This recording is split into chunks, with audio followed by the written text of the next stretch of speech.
Dieu dans le Deutéronome, dans le livre de Deutéronome, chapitre 7. Nous allons faire deux lectures.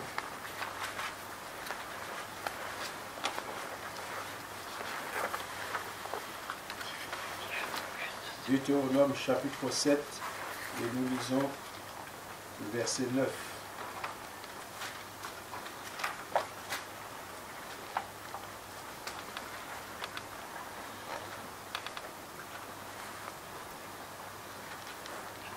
Sache donc que c'est l'Éternel ton Dieu qui est Dieu. Ce Dieu fidèle garde son alliance et sa miséricorde jusqu'à la 1000e génération envers ceux qu'il aime et qui observent ses commandements.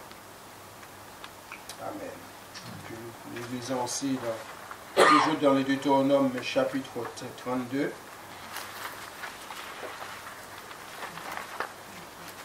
Chapitre 32.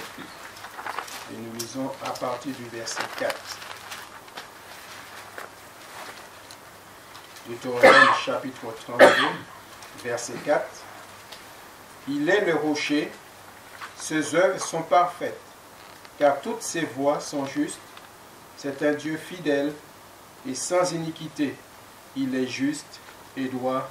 Amen. Je voudrais vous parler, frères et sœurs, ce matin de la fidélité de Dieu. Que Dieu est un Dieu fidèle. Et Dieu était un Dieu fidèle, mais aussi de ceux qu'il attend de chacun de nous, a vu sa fidélité, qu'est-ce qui est réponse, nos comportements, nos réactions, et comment que nous doit-on être devant un Dieu fidèle.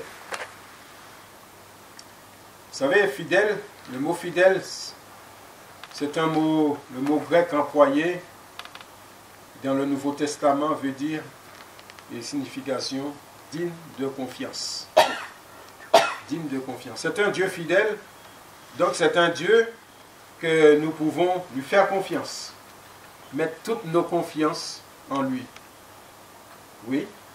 Dieu fidèle veut dire que Dieu est un être sur lequel nous pouvons, et cela d'une manière absolue, frères et sœurs, nous appuyer. Dieu fidèle, c'est un Dieu que nous puissions nous appuyer, en qui nous pouvons nous confier. Vous savez, il y a des confidents, des personnes que nous pouvons nous confier, mais il y en a d'autres que nous ne pouvons pas nous confier. Cela ne veut pas dire que nous ne sommes pas bien avec ces personnes-là, mais il y a certaines affinités, bien sûr, qu'il y a une sorte de confidence des gens que nous pouvons dire les choses, et donc nous confions que cette chose ne va pas être divulguée, ou cette chose ne va pas être, même par diverses émotions, mais ces choses vont rester. Faire confiance. Dieu est un Dieu fidèle. Dieu est fidèle, lui qui vous a appelé à la communion de son Fils, nous dit la parole de Dieu dans Corinthiens chapitre 1, verset 9. À la communion de son Fils, Jésus, notre Sauveur, c'est lui. C'est par la fidélité de Dieu qui nous a amenés à Christ. Oui, Dieu est fidèle. Par son amour et sa fidélité, il nous a amenés à Christ. Son plan pour l'humanité, défini par son amour, qui veut, vous savez, la fidélité de Dieu, son plan pour l'humanité, ce que Dieu veut, ce que Dieu désire, c'est que tous arrivent à la repentance, que tous les hommes soient sauvés. Ça, c'est la volonté de Dieu, c'est ce que Dieu veut. Mais j'ai envie de dire que Dieu le veut, Dieu a donné cette solution donc aux hommes, à l'humanité, Jésus, mais Dieu ne force personne. Dieu, il est juste, il est droit, oui, il est juste, mais il ne force personne. C'est un choix. Vous savez, le salut, c'est un choix. On accepte ou on n'accepte pas. On accepte Jésus ou on n'accepte pas. Le Seigneur va pas. Le Seigneur nous dit, mais celui qui croira et qui sera baptisé sera sauvé.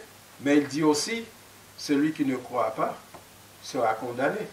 Donc le Seigneur, il met quand même cette proposition, ce choix devant les hommes. Bien sûr, Jésus qui veut dire sauver. Si on parle de sauver, donc il y a aussi perdu.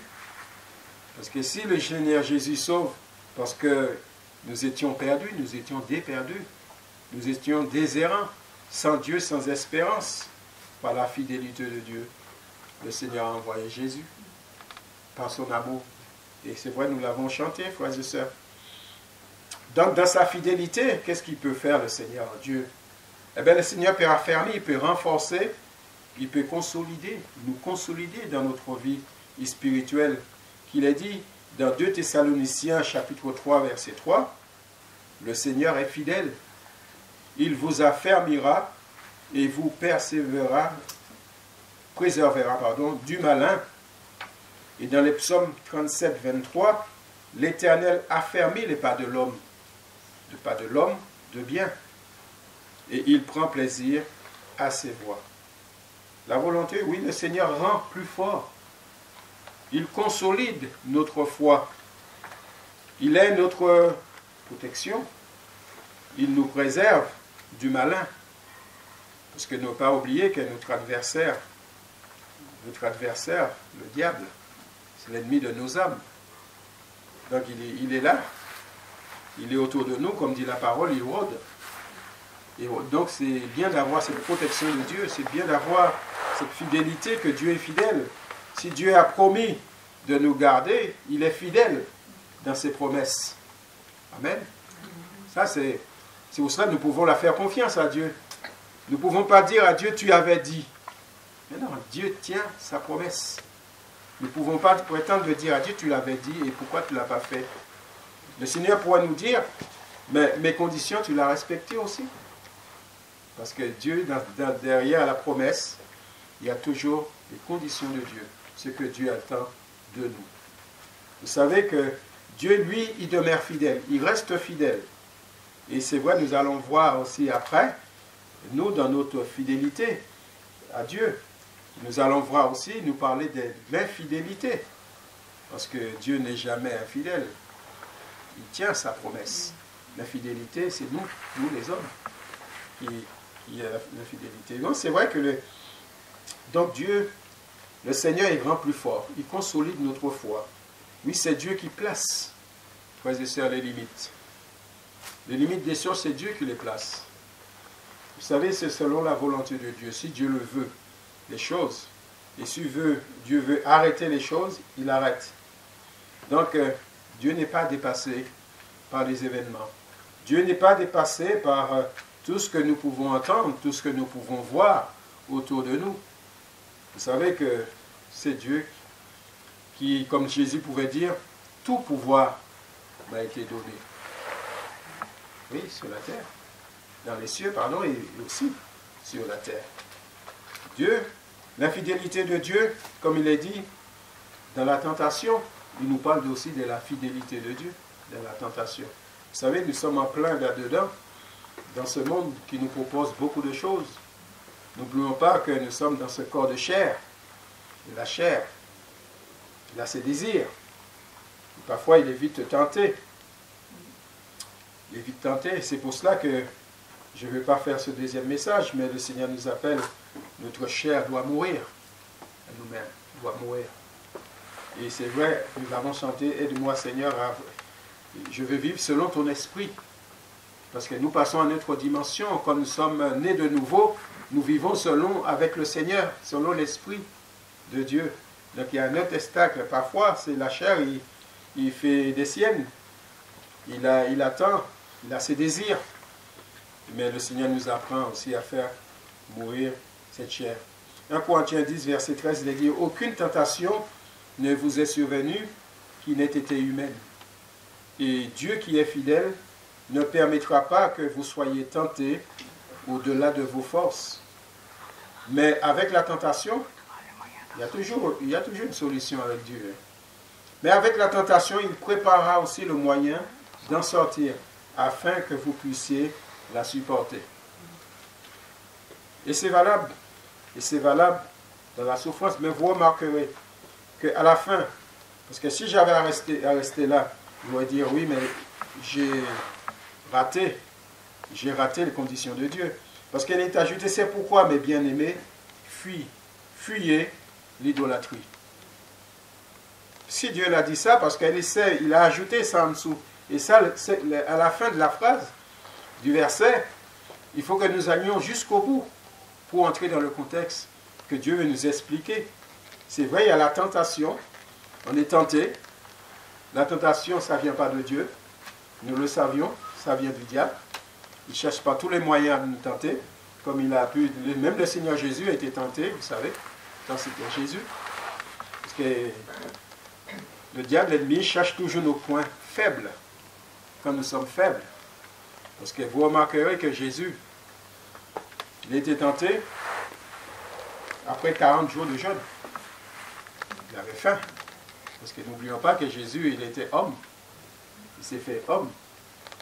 Il était Dieu, fils de Dieu, mais il était fils de l'homme. Donc, le diable, il a voulu saisir cette occasion, il a faim. Donc, je veux lui dire que, voilà, permet que cette pierre, ça le diable qui lui disait, tu peux le transformer, faire des pains. Et oui, il était tenté. Vous savez, on va revenir là-dessus, que comme le Seigneur pouvait dire, il est écrit. Il est écrit, l'homme ne vivra pas de pain seulement. Il est écrit aussi au verset 12 de Luc 4, il est écrit, tu ne tenteras point le Seigneur ton Dieu.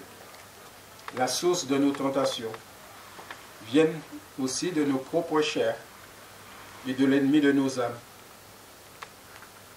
Oui, le diable essaiera toujours de tenter. Il essaiera toujours quand la chair est... Vous savez que la parole de Dieu dit que l'esprit, tout ce qui est de l'esprit spirituel, il est bien disposé. Il est bien en état, il est bien disposé. Mais c'est notre chair, qu'est-ce qu'il dit la parole? Et la chair est faible.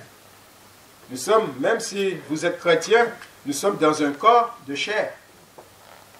Nous sommes dans un corps de chair. C'est pour cela que chaque jour que nous pouvons passer, c'est une journée de lutte. Parce que la chair, il réclame ses dus. Et c'est vrai que si nous ne faisons pas attention, et si nous disons c'est pas grave, je suis fort, je vais résister, ben vous savez, patacla, le pot de banane, vous savez, le pot de banane en glisse dessus. Hein? Qu'est-ce qu'ils envoient le pot de banane? L'ennemi peut l'envoyer une pot de banane. Toi qui croyais être debout, eh bien, te voilà par terre. Parce qu'on croit être plus fort. Donc, si Dieu, le Seigneur nous avertit, si le Seigneur nous dit dans sa parole, fuyez l'idolâtrie, donc tout ce qui prend la place de Dieu, l'idole, c'est ça, l'idolâtrie, c'est tout ce qui remplace Dieu. Vous voyez? L'idolâtrie, ça ne peut pas être forcément les idoles que nous pouvons. Vous savez, notre propre corps peut être une idole, peut être notre idole. Il peut nous jouer des tours. Et oui, pour ce qui nous concerne, parce qu'il est fidèle, donc il tient sa promesse. Il ne permettra pas que vous soyez tentés au-delà de vos forces. Ça, c'est la promesse de Dieu. Il ne permettra pas que nous soyons tentés au-delà de vos forces, de nos forces, quand nous restons dans les plans de Dieu, quand nous restons sur son chemin. Amen. 1 Corinthiens chapitre 10, verset 13. Mais avec les tentations, il préparera aussi le moyen d'en sortir, afin que vous puissiez la supporter. Vous savez, dans la fidélité de Dieu, Dieu est fidèle. Heureusement que Dieu est fidèle dans ses promesses, frères et sœurs. Mais il est aussi ajouté, fuyez l'idolâtrie. Et ça, je vais le rappeler encore, parce que l'idolâtrie, tout ce qui prend la place de Dieu, la première place, et ça c'est important. Parfois, nous faisons, c'est minime. Je donne un exemple quand, admettons que nous sommes souffrants. Nos réactions de cocher les téléphones, on appelle le médecin. Et oui, c'est tout à fait humain et logique, légitime. Mais nous chrétiens, notre réaction doit être, je décroche le téléphone du ciel. Oui. La première réaction, c'est d'appeler mon Seigneur, de prier. Vous savez, quand il vous arrive, je ne sais pas, mais notre réaction, je ne sais pas, il y a un accident, on le voit venir la chose. On ne va pas dire, prendre le téléphone pour téléphoner le médecin, l'agence que vous voulez. La première action, c'est quoi? Jésus. On crie Jésus. Et c'est vrai que quand on crie Jésus, parfois il y a des accidents. Moi, je peux vous le dire que je ne comprends pas. Comment ça se fait que je n'ai pas pu toucher, ni tomber dans la ravine, toucher la voiture? Mais je ne cherche pas à comprendre. Je sais très bien que le Seigneur nous a gardés, m'a gardé, nous a préservés. Et même, frères et sœurs, dans la vie de tous les jours, nous sommes protégés, vous êtes protégés. Nous, ces enfants, nous sommes protégés. C'est à chaque fois que le Seigneur nous dit, tiens, regarde ce que je fais, que j'ai fait pour toi. Ben oui, regarde ce que je t'ai évité de faire. Regarde quelle décision que tu devais prendre, que je t'ai évité de le prendre. Parce que le Seigneur nous connaît, il nous conduit. C'est lui qui conduit nos vies. La fidélité de Dieu. Oui. Devant notre fidélité, devant notre infidélité. Parce que, comme je disais, comme il dit dans 2 Timothée chapitre 2, verset 11, cette parole est certaine, donc digne d'être reçue. Si nous sommes morts avec lui, nous vivons aussi avec lui. Si nous persévérons, nous régnerons aussi avec lui. Si nous le renions, lui aussi nous reniera. Si nous sommes infidèles, il demeure fidèle, car il ne peut se renier lui-même. Il demeure fidèle. Vous savez, heureusement que notre Dieu reste fidèle. Mais c'est une certitude, frères et sœurs, la nouvelle naissance. Une vie nouvelle avec Jésus. C'est une certitude. Donne cette assurance que nous sommes en lui et lui en nous. C'est comme le sceptre et le sarment. Nous sommes attachés. Nous sommes attachés. Vous savez que le sarment, ils ne sont pas, détachés du sceptre. Parce qu'il ne pourra pas porter du fruit. Il va mourir. Et nous avons besoin non seulement du sceptre, du sarment, mais ce qui passe à l'intérieur, la sève, le Saint-Esprit. C'est important, frères et sœurs. C'est important. C'est que ça en nous. Donc, nous montre aussi que rien n'est acquis. Rien n'est acquis. J'ai envie de dire dans notre vie spirituelle. Nous avons cette assurance. Mais le salut, nous devons l'entretenir. Nous devons entretenir notre salut. Il ne suffit pas de dire je suis sauvé et voilà, je suis là et puis je laisse ma vie se dérouler comme cela. Hein, dans la désobéissance, parce que c'est une désobéissance, l'infidélité, il n'est pas fidèle à Jésus.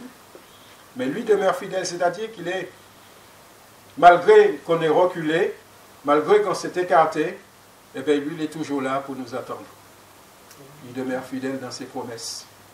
Si le Seigneur a mis dans sa parole qu'il désire sa volonté, c'est que tous les hommes soient sauvés, et ça demeure, ça reste. Ça ne change pas, il n'y a pas d'ombre de variation dans ce que Dieu dit. Si nous sommes infidèles, à son égard, si nous le renions, lui aussi nous reniera, bien sûr. Si nous sommes infidèles à son égard, mais lui, il demeure fidèle, c'est-à-dire ses promesses, ses intentions à notre égard ne changent pas. Si nous revenons vers lui avec un cœur repentant, quand nous revenons vers lui avec un cœur sincère, nous savons que le Seigneur nous pardonne. Et nous allons aussi parler de la fidélité de Dieu dans le pardon. Il est dit dans Hébreux chapitre 10, verset 22, « Approchons-nous avec un cœur sincère. » Ça, c'est la place, je dirais que notre réaction, nous devons nous approcher de Dieu avec un cœur sincère. Vouloir le désir de s'en sortir. Dans la pleine, comme il est ajouté, dans une pleine certitude de foi ayant les cœurs purifiés d'une mauvaise conscience et le corps lavé d'une eau pure. Il tient sa promesse. Retenons fermement la profession de notre foi, car celui qui a fait la promesse est fidèle.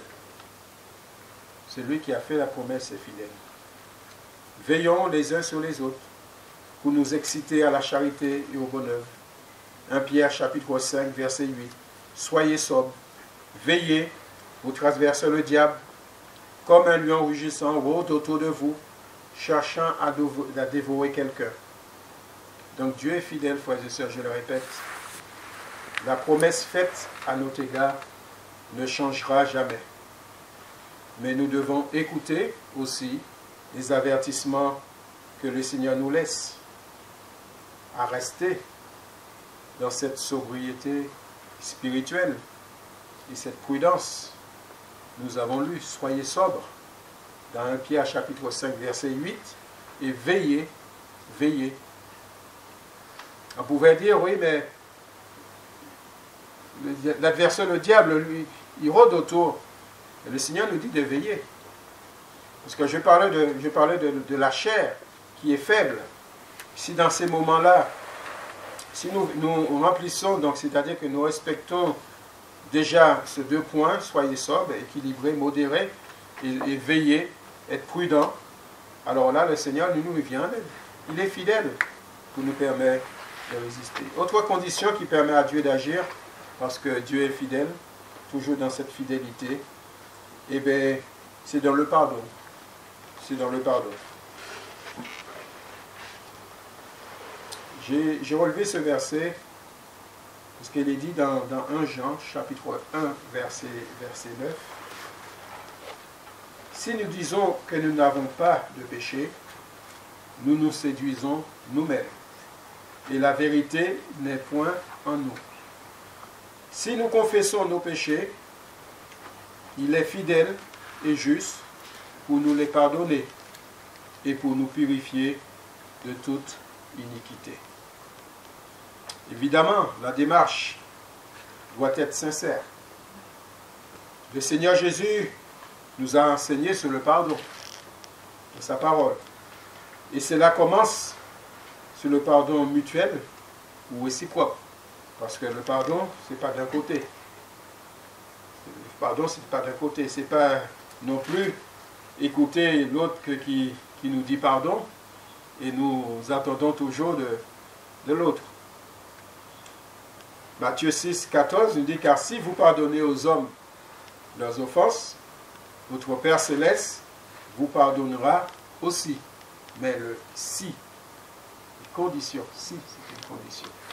Si vous pardonnez aux hommes, dans Matthieu chapitre 6, verset 15, il est ajouté, mais si vous ne pardonnez pas aux hommes, votre Père ne vous pardonnera pas non plus vos offenses. Oui, il y a la fidélité de Dieu, mais il y a aussi l'obéissance à la parole de Dieu, dans les conditions du pardon.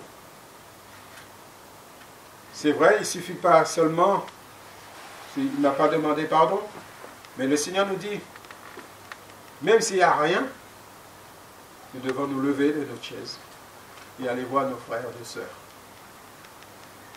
pour lui dire pardon. Oui. Oui. C'est important, frères et sœurs. Et c'est alors que si nous confessons nos péchés, il est fidèle et juste pour nous les pardonner, et aussi est marqué pour nous purifier de toute iniquité. Vous savez que le pardon, le manque de pardon, ça fait barrière justement à la prière. Le Seigneur ne peut pas se manifester, le Seigneur ne peut pas répondre, ne peut pas attirer, nous ne pouvons pas attirer l'attention du Seigneur si nous sommes dans cette désobéissance. En réponse à la fidélité, c'est vrai que Dieu est fidèle, mais ce que Dieu attend de nous, c'est vrai, nous savons que Dieu est fidèle, il reste, il demeure, il ne change pas. Vous savez ce que Dieu attend de nous? C'est la foi. Pour ses enfants, c'est la foi. Comme je vous parlais, fidélité, confiance totale en Dieu. savez, le chrétien, il vit par la foi. Amen. Il vit par la foi. Donc, ne cherchons pas à vouloir voir toujours les choses. Mais la foi espère. Nous sommes appelés à avoir la foi et placer notre confiance en lui. Et à lui être fidèle à notre tour. Si Dieu est fidèle, notre tour, nous devons être fidèles. Frères et sœurs, c'est pour ce que je vous disais, c'est mutuel, c'est réciproque. Fidèle. C'est comme dans le couple, comme dans un couple. Je suis fidèle à mon épouse, mais mon épouse est fidèle à moi. Donc il y a cette fidélité. Je ne peux pas dire, oui, Dieu est fidèle. Et moi, je peux être infidèle parce que je sais que Dieu reste fidèle. Non. Il y a cette motivation du cœur. Il y a les conditions de Dieu qui est important. Toute grâce excellente et tout don parfait descend d'en haut, du Père des Lumières, chez lequel il n'y a ni changement, ni ombre de variation. Nous trouvons cela dans Jacques chapitre 1, verset 17. La foi. Oui, la foi. Le chrétien vit par la foi. La foi, cette ferme assurance des choses qu'on espère. La foi, c'est des choses qu'on espère. On ne voit pas. Et une démonstration de celles qu'on ne voit pas. Quand je prie, je crois que le Seigneur va me le donner, mais je ne le vois pas, la chose. Je crois à la guérison, mais je ne le vois pas. Amen. C'est ça la foi. Mais j'ai cette confiance. Je l'ai confié au Seigneur. J'ai confié mon problème au Seigneur. Mais comme je l'ai confié, je ne veux pas dire je ne sais pas s'il va pouvoir résoudre. Non, je le confie et je le fais confiance. C'est une démonstration de ce qu'on ne voit pas, mais le quoi qu'on va le recevoir. C'est ça la foi. Celui qui a la foi, il craint Dieu. Il craint Dieu, c'est dans le côté du respect. Dieu.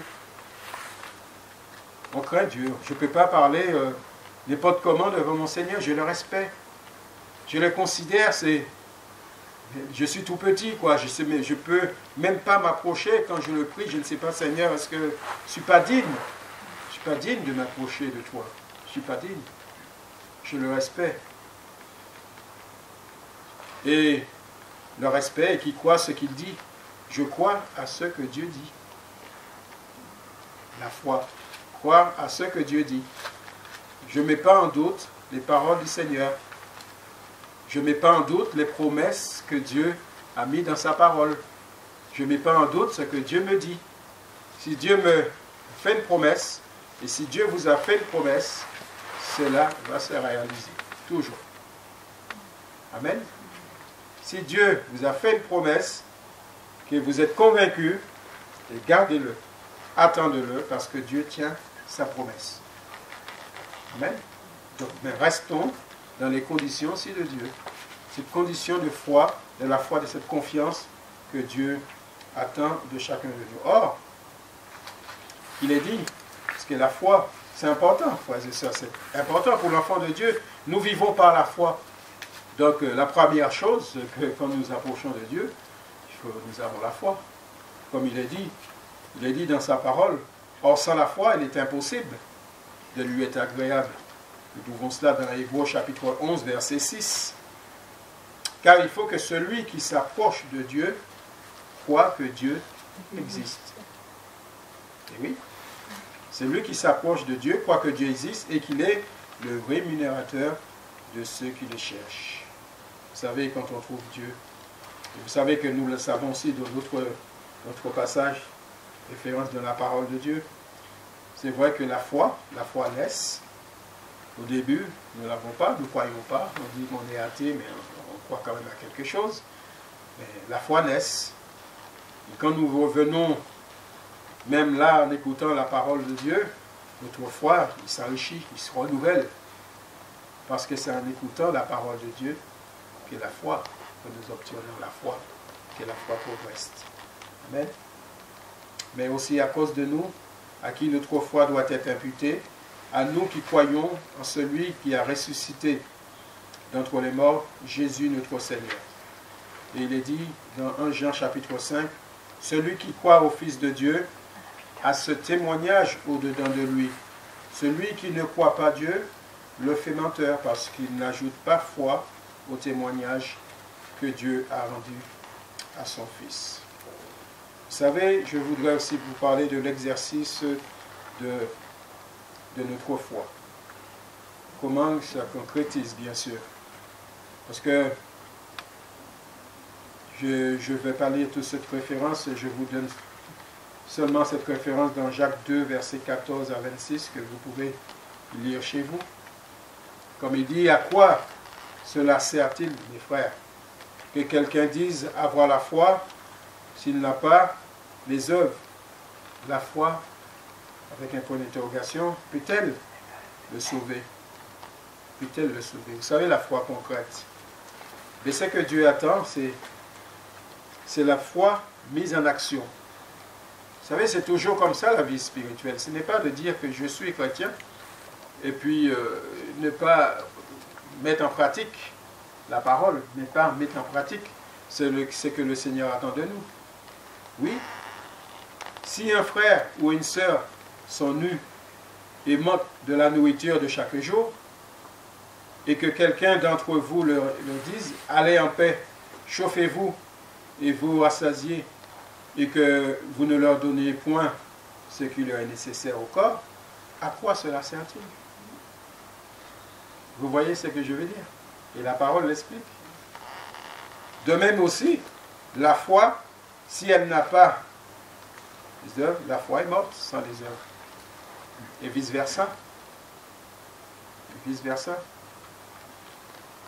Quand le Seigneur il parle de l'hospitalité, ben, je ne peux pas, en tant que chrétien, ne pas être sensible à la misère autour de moi.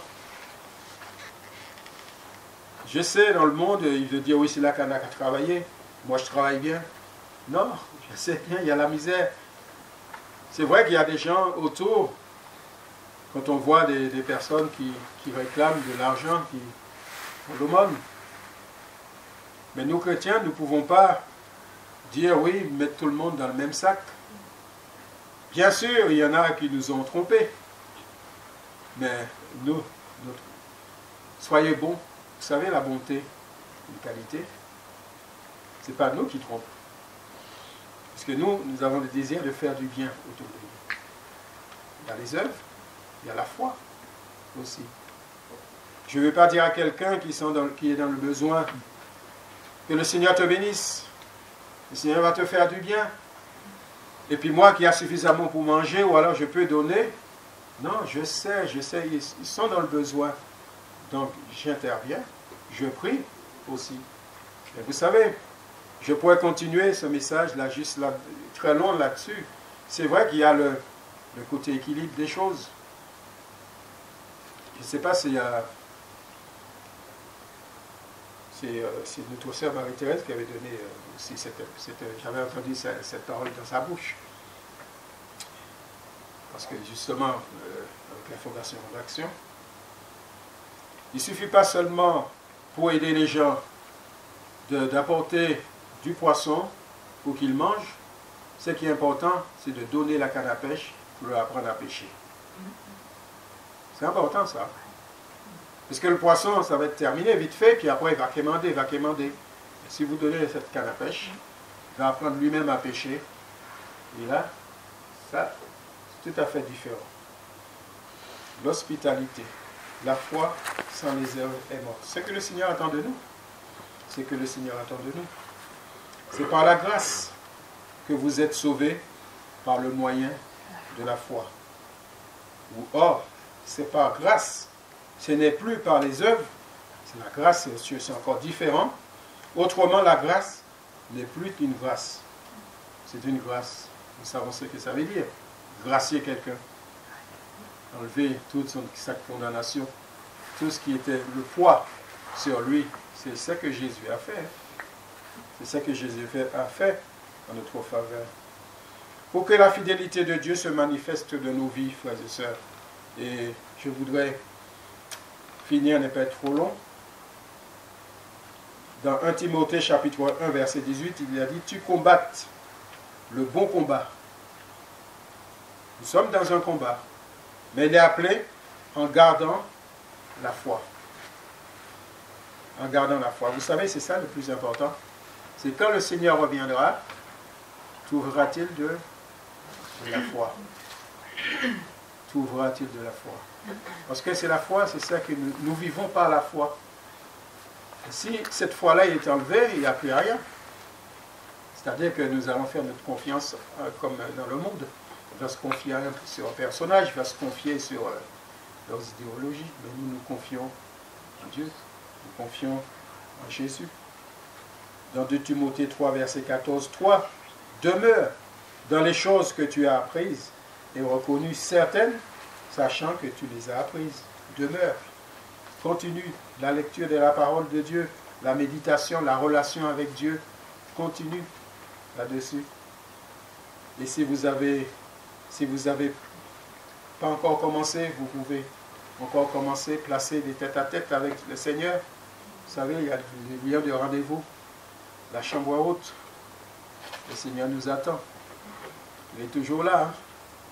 Et ces moments-là, c'est important, frères et sœurs.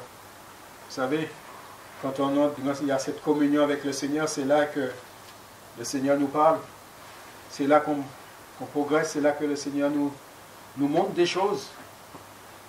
C'est là qu'il nous montre des choses à travers sa parole.